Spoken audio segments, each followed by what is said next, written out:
Hello students, I am Sunanda Mani and I am going to take up the question answers of the poem An Elementary School Classroom in Islam.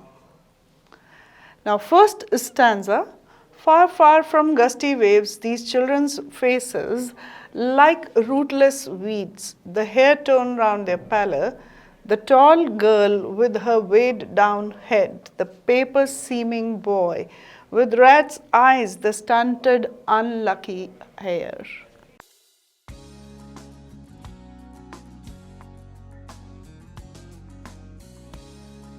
So which children are referred to here? What is peculiar about their faces? कौन से बच्चों का यहाँ पे जिक्र किया गया है और उनके faces के बारे में क्या चीज़ है जो कुछ different या peculiar है? So the children who are referred here are the children of slums. झुग्गी झोंपड़ी के बच्चों के बारे में बात कर रहे हैं. What is peculiar about their faces? उनके faces के बारे में क्या चीज़ है जो peculiar है? वो ये है कि उनके चेहरे जो हैं वो पीले हैं, बिल्कुल वीक और पीले चेहरे हैं जैसे रूटलेस वीड्स होती हैं. So something that is peculiar about their faces is that they are very weak and pale and they have been compared to rootless weeds. What does the expression far far from gusty waves signify? इस expression की क्या importance है? इसकी ये importance है कि इन बच्चों की ज़िंदगियाँ बहुत ही gusty waves यहाँ पे मतलब है ज़िंदगी की enjoyments, strengths या अच्छी चीज़ें, positive चीज़ों से बहुत दूर है. That means the expression far far from gusty waves signifies that the lives of children of slums is far away. It's poles apart from the lives of normal, healthy children who enjoy all the positivities in life. Explain like rootless weeds. इस चीज़ को हमें explain करना है. Rootless means बिना जड़ों के और weeds वो अनवांटेड प्लांट्स हैं जिन्हें हम उखाड़ के जल्दी से फेंक देते हैं. So this expression means that the children's faces have been compared to the weak, rootless weeds which do not have strength and which cannot hold for a long time in the earth. So the faces of children of slums are just like rootless weeds. They are very weak and can be thrown away. That means they can die and they can be wiped out from the society any time, and they are most unwanted faces in the world. How is the tall girl affected by her poverty? वो जो लंबी सी लड़की वहाँ बैठी थी उसके ऊपर उसकी गरीबी का क्या असर था? उसकी गरीबी का असर ये था कि उसका सिर जो है वो हमेशा से झुका हुआ था. गरीबी के बोझ के तले उसका सिर झुका हुआ था. So the tall girl's head was always weighed down by the burdens of poverty. What is the comparison drawn with rat's eyes? Rat की आंखों के साथ क्या कंपैरिजन किया गया है? Rat's eyes have been compared to those of a paper seeming boy, a boy who was as thin as paper, because rat's eyes are symbolic of looking out for security and food.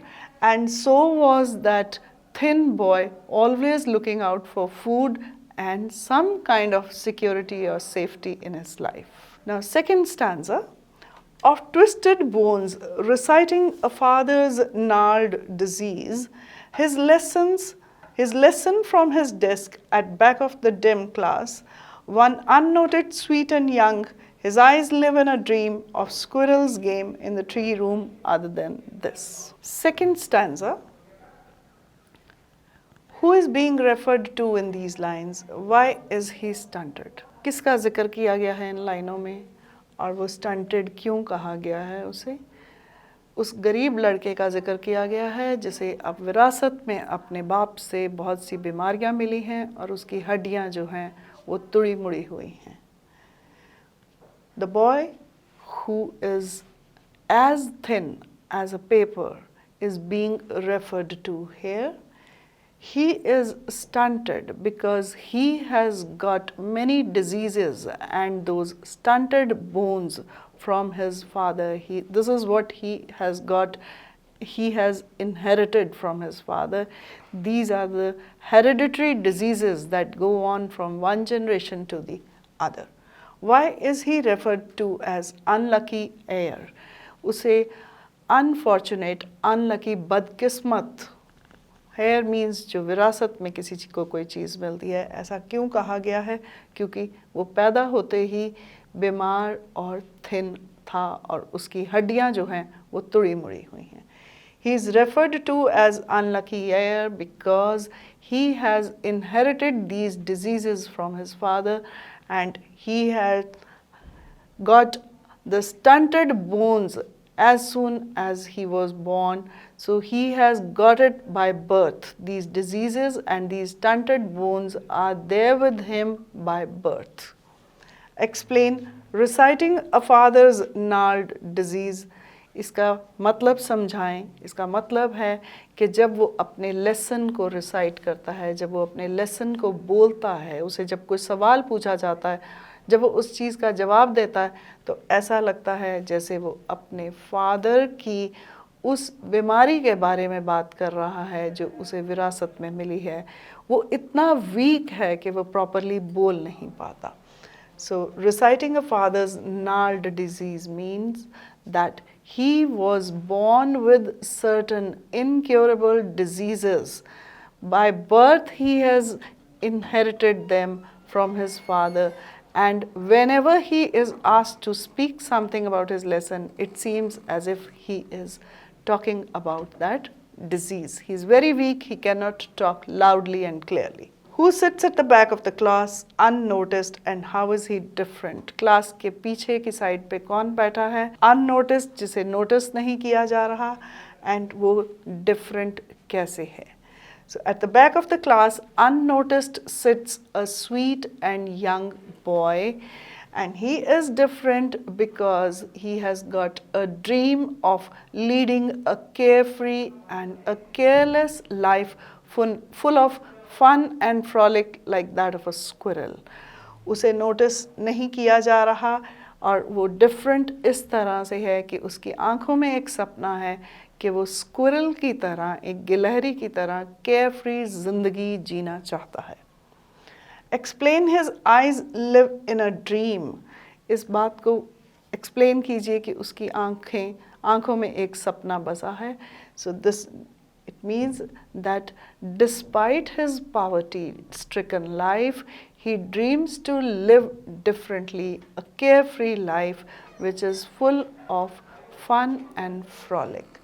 उसकी आंखों में एक सपना है जो कि किसी भी गिलहरी की तरह एक केयरफ्री, जहाँ पे चिंताएं ना हो, अपनी पॉवर्टी के बावजूद, अपनी गरीबी के बावजूद भी वो चिंता रहित लाइफ जीना चाहता है. What is the comparison drawn with squirrel's game? Squirrel means गिलहरी की गेम के साथ क्या कंपैरिजन किया गया है? इस कंपैरिजन को इसलिए किया गया है क्योंकि जो गिलहरी है दैट इज़ वेरी केयरफ्री, वो लापरवाह है. वो कभी भी अंदर आती है अपने घर से, अपने ट्री के रूम में से अंदर बाहर केयरलेसली मूव करती है. उसे ये चिंता नहीं होती कि कोई एनिमल उसे पकड़ लेगा और खा जाएगा. सो इसी तरह की चिंता मुक्त यानी कि बिना चिंता की लाइफ वो बच्चा जीना चाहता है.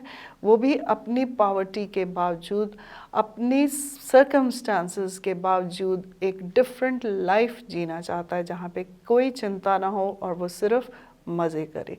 So the comparison has been drawn with squirrel's game because that boy seems to dream of a life which would be free of all the hurries and worries despite his circumstances.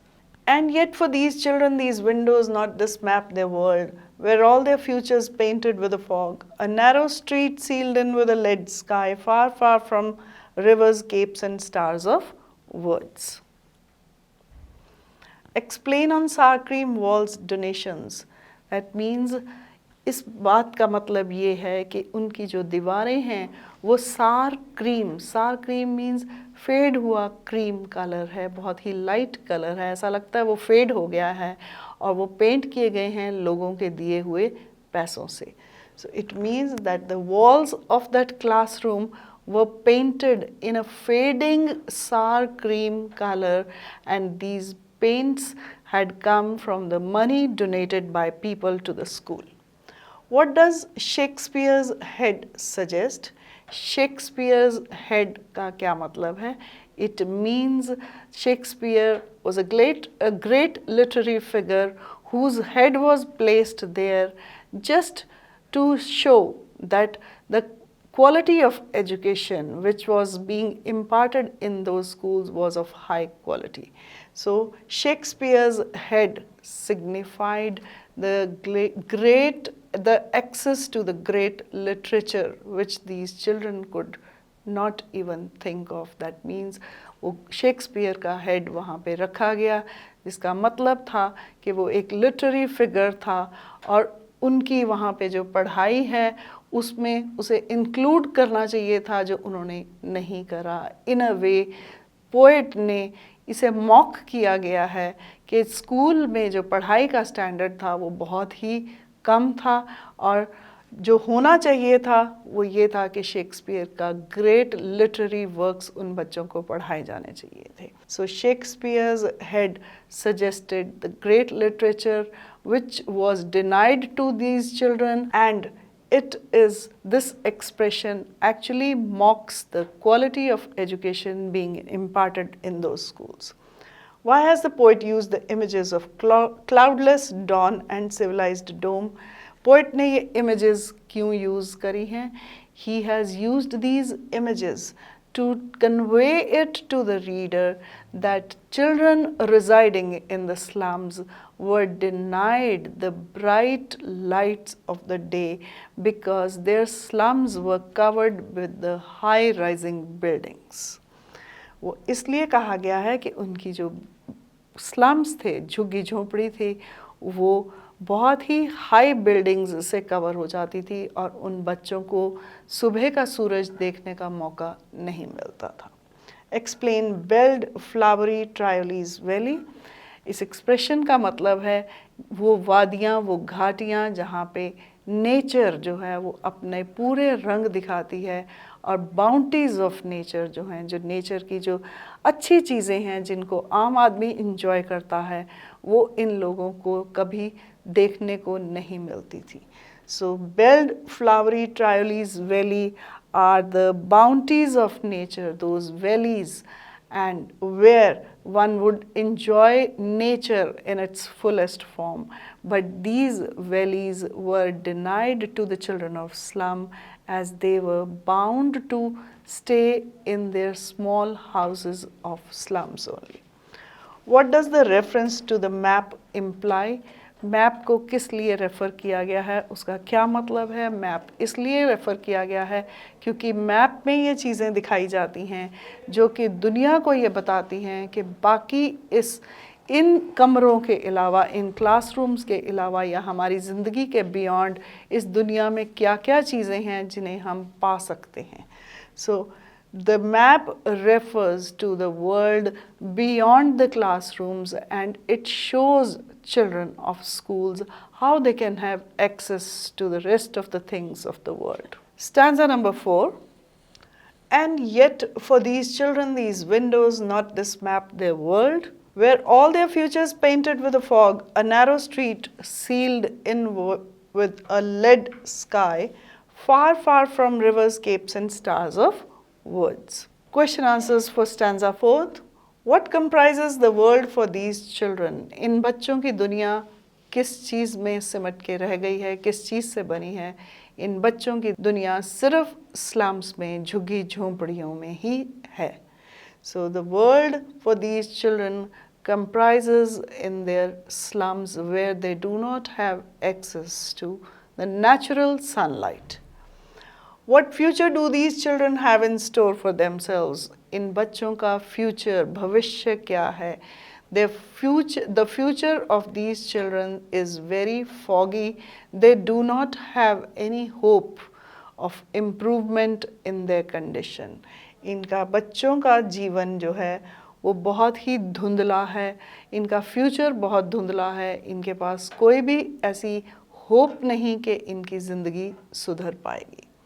Where do these children spend their lives? ये बच्चे अपनी ज़िंदगियाँ कहाँ बिताते हैं? They spend their lives in slums, झुग्गी झोंपड़ी में बिताते हैं। What does lead sky symbolize? Lead means जो एक मेटल है lead कि उसकी तरह है, वो ग्रे कलर है, दैट मीन्स वो बहुत ही डल है, वहाँ पे कोई आस नहीं है और वहाँ पे सिर्फ दुख ही दुख हैं। So the lead sky symbolizes a state of hopelessness and despair, and it also symbolizes the sorrows of their lives which they do not ever hope to improve. What bounties of nature are these children deprived of? Nature के, कुदरत के ऐसे कौन से ख़जाने हैं जिन्हें ये बच्चे नहीं पा सकते? वो हैं ट्रायोलीज वैली, बेल्ड फ्लावर्स, वो वैलीज़, वो वादियाँ, वो घाटियाँ, वो फूल और वो हरे हरे खेत जिन्हें वो नहीं कभी भी देख पाते या ले पाते, क्योंकि वो अपनी गरीबी के बोझ में इतने दबे हुए हैं कि दिन रात सिर्फ काम करने के सिवाय इनके पास कुछ नहीं है। So the bounties of nature which these children are deprived of are the belled trioles, valleys, and the the beds of flowers and the green fields, which these children can never have access to because they are always burdened with their routine where they have to work and earn to meet their both ends, to make their both ends meet. Surely Shakespeare is wicked, the map a bad example, with ships and sun and love tempting them to steal, for lives that slyly turn in the cramped holes from fog to endless nights.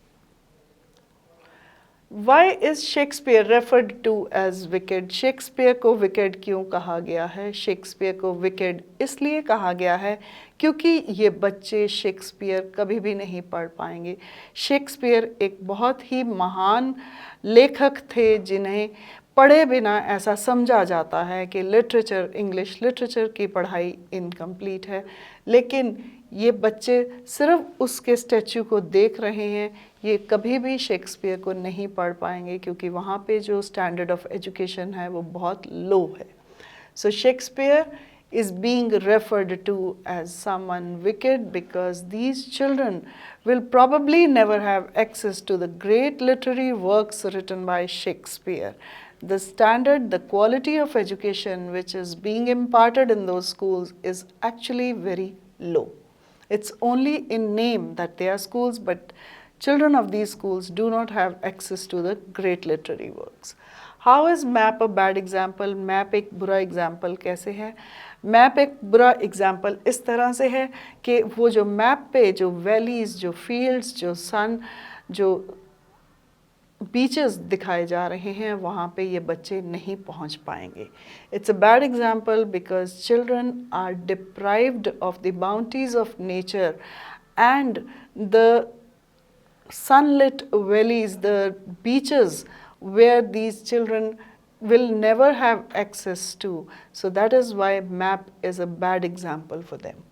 What do ships, sun and love symbolize? Ships, sun and love symbolize the bounties of nature, the world beyond these slums. उससे ये पता चलता है कि इनकी झुग्गी झोंपड़ी से परे हटकर भी एक दुनिया बसती है जहाँ पे शिप्स हैं, जहाँ पे समुंदर हैं, किश्तियाँ वहाँ पे चलती हैं और नेचुरल सनलाइट आती है और प्यार से लोग रहते हैं। Where do their lives slyly turn? उनकी ज़िंदगियाँ कहाँ पे मुड़ के अपने आप को सिमट के रख लेती हैं? उनकी ज़िंदगियाँ उनके झुग्गी झोंपड़ों में सिमट के रह गई हैं। Their lives have slyly turned into their own little small rooms of the slums. Explain from fog to endless night. इसका मतलब है कि सुबह धुंध से लेके वो रात जो कभी ख़त्म नहीं होने आती, ये बच्चे काम करते हैं, मेहनत करते हैं और सिर्फ उनकी ज़िंदगी में काम ही काम है, पॉवर्टी का, गरीबी का बोझ ही बोझ है, उनके पास इंजॉय करने का टाइम नहीं है और शायद ये धुंधलापन, ये अंधेरापन जो है वो कभी भी उनकी ज़िंदगी में ख़त्म होता नज़र नहीं आता। So from fog to endless night means that all of their lives are actually foggy, not clear, misty, and it is full of sorrows because they have to work from morning till nights which never seem to end, and they have to do menial jobs to earn money to make their both ends meet. On their slag heap, these children wear skins peeped through by bones and spectacles of steel with mended glass like bottle bits on stones. All of their time and space are foggy slums, so blot their maps with slums as big as doom. What does slag heap refer to? Slag heap किस चीज़ को refer कर रहा है? Garbage dumps को, कूड़े के ढेरों को रेफर कर रहा है. So slag heap refers to the garbage dumps. Explain skins peep through their bones. That means उनकी हड्डियाँ झांकती हैं उनकी स्किन में से, वो इतने पतले हैं. So it means that children are so thin that their bones seem to be looking through their skins. It is very easy to see their bones through their skinny bodies. What is the comparison drawn with bottle bits on stones? ये क्या comparison है? Bottle bits, जब हम किसी कांच की बोतल को स्टोन्स पे मारते हैं तो वो एकदम चूरा चूरा हो जाती है, और इसी तरह से ये बच्चे उस गार्बेज के डंप्स में से कुछ रिपेयर करे हुए ग्लासेस, स्पेक्टिकल्स ढूंढ लेते हैं जिनके के शीशे चकनाचूर हो चुके हैं.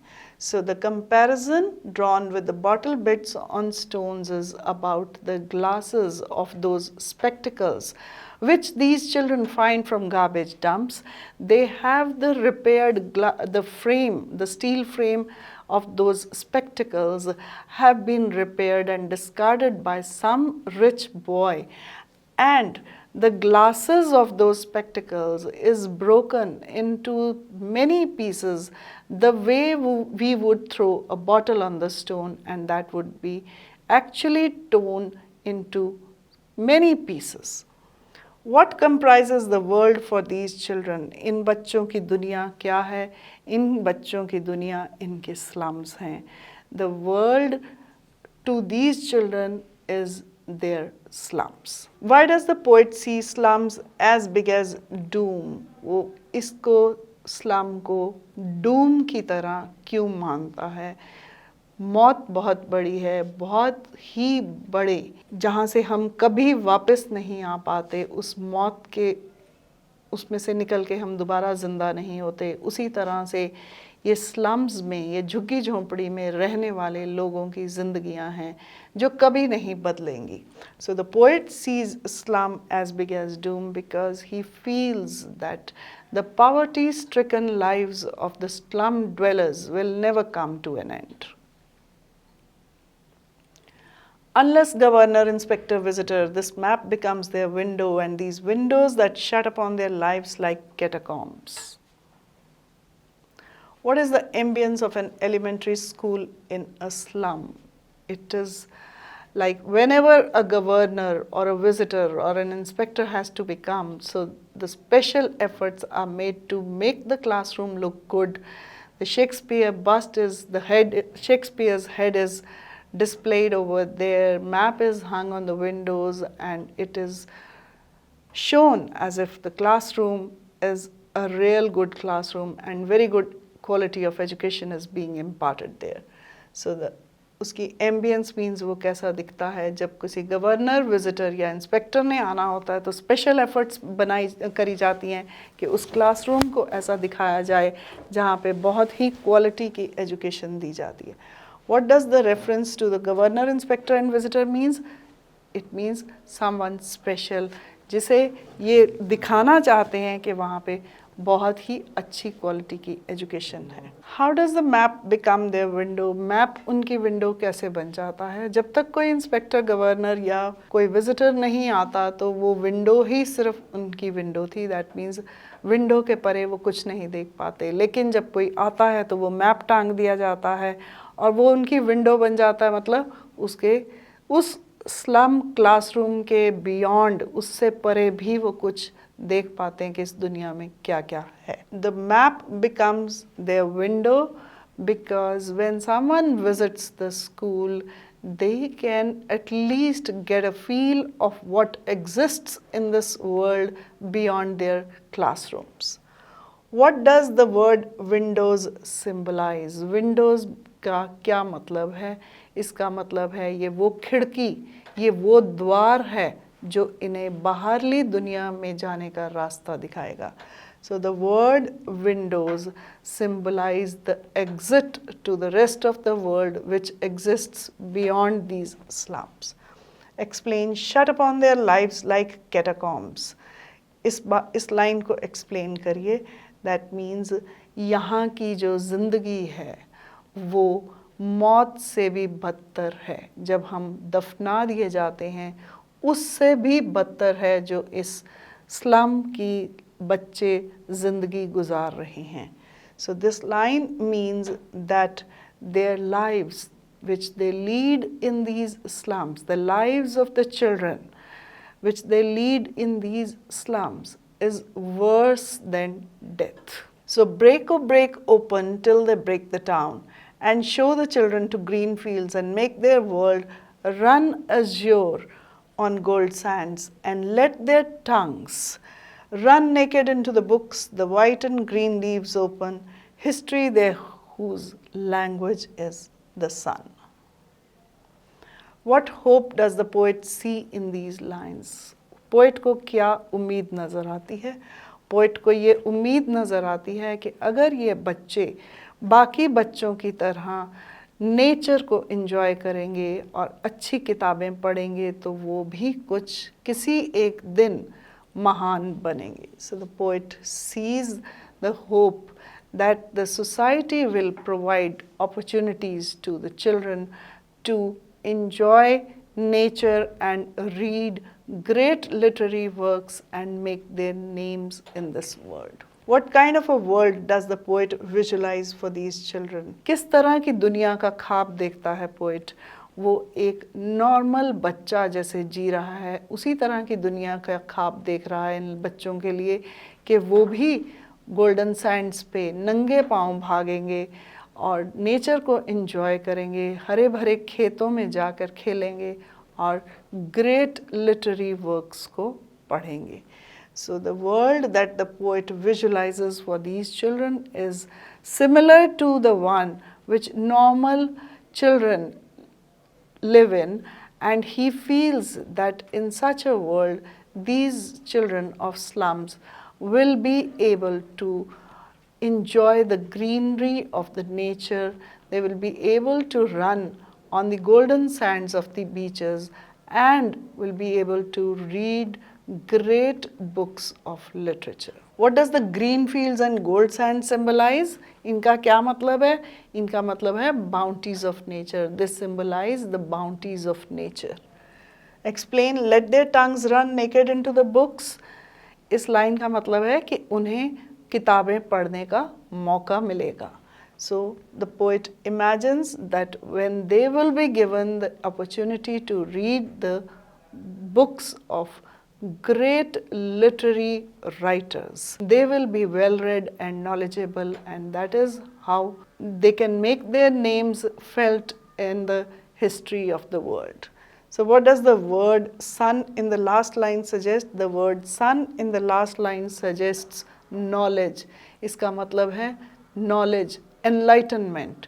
So poet का ये मानना था कि जब बच्चे किताबें पढ़ेंगे, अच्छी किताबें पढ़ेंगे और उनको अंदर से knowledge आएगी, enlightenment होगी, तो वो भी दुनिया में अपना नाम बना कर जाएंगे, अपना नाम छोड़ के जाएंगे. So sun in the last line suggests knowledge and enlightenment by reading the books of great writers. And that's all about the question answers on this poem. And I'll be back with my next video very soon. Thank you.